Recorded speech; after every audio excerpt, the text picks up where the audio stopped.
How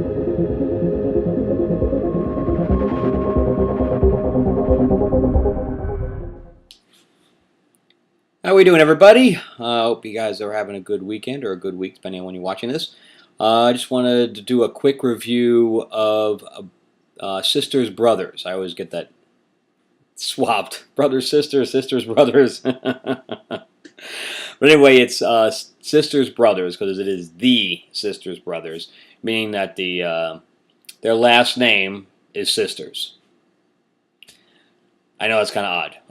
Anyway, but it didn't have a wide release at all, which again was weird because Assassination Nation had a bigger release with no name actors in it, aside from Stalgard there, the brother who played Pennywise in It. He was the only name in there, and even he's not a big name at this point.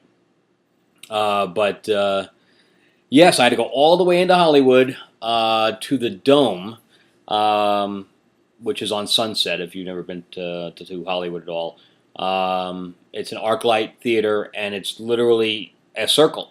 So it's a dome theater, so the screen is arched and that kind of thing as well, or curved. So it's a big circular theater, and believe me, it is not comfortable. So I don't know when it was built. In fact, let's find out. Dome Theater built. Let's see if it tells me, because I'm kind of interested to know. Okay, it was opened in 1963, and I don't think they changed the seats since then. It is definitely not comfortable. So it's a Cinerama Dome. But anyway, obviously in Hollywood, not only do you get to see films that you wouldn't normally be able to see in other places, more art house films, but it's surprising to me that this is an art house film considering the cast. So we had John C. Reilly, who I am not not a fan of at all. I mean, he seems like a really nice guy, especially after hearing him speak yesterday. But I mean, he's so over the top most of the time, and thank goodness here he was not. This is probably the best work I've seen him in, because I think he single-handedly killed King Kong for me. He was the worst part of King Kong. Anyone else could have been in that role, and it would have been better. I don't even care who. But he tries to make a joke out of everything. But here, even the funny parts were not over the top. Thank God. And I'm a big fan of westerns, as you know. I actually did a western. So, but anyway, so also we had Joaquin Phoenix in it, he's getting huge press right now because he's in the new Joker movie. Even though I've seen pictures of it, and he looks like Ronald McDonald because he has a red nose. I don't get it. But anyway, so also Jake Gyllenhaal is in it, and Riz Ahmed, who the only time you're gonna recognize him is from Rogue One.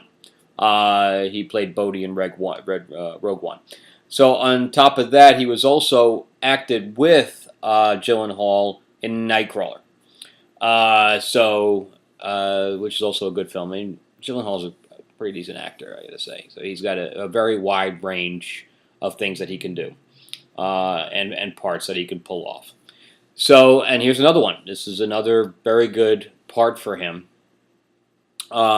The trailer doesn't tell you a whole lot, and I just kind of went into it blind. I had no idea what I was going to see. But it's directed by a French director, of which I cannot even say his name, but Jacques Audiard. I don't know, but they got a French director to do this, to do a western, and supposedly they shot it, according to what I was told last night during the Q&A, that it was shot. I don't know if it was 100% shot, but it was shot in South Spain, in one of the sets for Good, Bad, and Ugly. And I guess they turned part of it into like a tourist attraction. So they said even while they were shooting, there was tourists on another part of their set. I hope they were keeping quiet for sound, but but I'm not going to go into any spoilers here. I'm not even going to do a spoilers review. I'm just going to talk about the film in general. And I'm going to make this a kind of a quick one. We're on 5 minutes. And then I'm going to do like a little thing in the middle of this. In fact, why don't we do it now? And then we'll go into the plot. And that's really all I'm going to do is I'm going to go into the plot. I'm going to go into a little bit of the acting and stuff like that. And you guys can decide whether you're going to try to go see it or not. And I may not even be playing anywhere near you. But I recorded about a minute and change of John C. Reilly talking about the film. So I'm going to play that now. Or something like, but there was so much about the guy, like this. I think this is actually a pretty universal feeling. Correct me if I'm wrong, but like this feeling like what the world is seeing on the outside, what people assume when they look at me is not what's going on inside me a lot of the time. Right? So that, like, I really, Eli and Charlie are these filthy, farm boys gone bad, but they're actually pretty smart and, very thoughtful, intelligent guys. Maybe that's why they're such successful killers, because people are always underestimating them. But yeah, I don't know, this idea of having self-esteem issues and thinking about like what's to become of you, like where do I go from here? There's all this that's happened to me, but now what's supposed to happen, I probably wouldn't have been ready to play this part when I was younger, because I think part of what comes with being 53 years old is you're like, well, when I was younger, my life was an open book. I could be an astronaut, you never know. Lots of unwritten chapters, and then get to be this age and you're like, what's going to happen in these last 2 chapters? How's this going to wrap up? How do I want them to wrap up? Okay, hope you guys liked that. It was kind of in a little dark theater, and hopefully it came out decent. It was recorded on my phone. So anyway, but back to the plot of the film. Since I did a western, and of course I know the kind of the history of westerns and history of the time period that it was set in. It was set in 1851, I believe. Which was right around the Civil War, so there was no bullets. They had ball cartridges, so the balls went inside the cartridges. So instead of changing out the bullets in the guns, they took out the entire cylinder in the middle and put a new one in. And only a few of the films really get that right. There was a show with Josh Brolin about the Pony Express, and they did it. They did it correctly. But a few of them, they don't. They say 1850, but they use guns from 1860 or even later, because the 1865, I think, is when the Civil War ended. But anyway, so this tells a story a little differently than any other Western I've seen. So this talks about the gold rush, but as you can see from the poster here with Riz Ahmed, that he is a chemist. So the big thing, Rutger Hauer it says even in the post credits, it says participation of Rutger Hauer. So Rutger Hauer has no lines in the film. I don't understand why he took the role. Maybe it was just to hang out. I don't know, but he has no lines in the film, and he plays the Commodore. So the sisters brothers, which is so hot to say.